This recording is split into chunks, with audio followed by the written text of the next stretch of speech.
I think obviously it was a real disappointment for everyone. I think, to be honest, we've probably just got to get back to the basics of fighting for every single ball and making sure that we're competitive at every minute in every game, and I think that was probably certainly my biggest disappointment. I'm sure it was the fans' biggest disappointment, and something that we've spoke about at length, and you'd like to think we'll get a reaction tomorrow.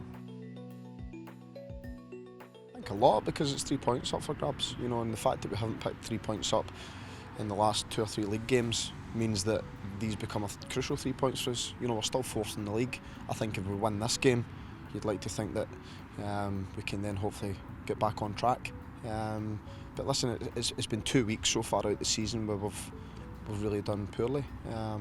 Up until 2 weeks ago, we're sitting at the top of the league.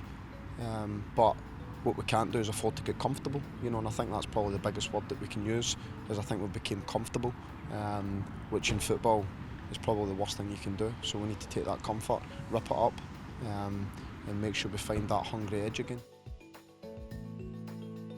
He's still out, Yusuf. He's not going to be available. It's funny because obviously we spoke about the start of the season about people talking about how we're heavy loaded in midfield, and to be honest, now we're down to basically what we've got left, rather than having a full plethora of players. I think because of Alex being suspended, Evo been out, Johnny been out, Yusuf been out, it certainly makes it much more tricky than what it would be if I had everybody available.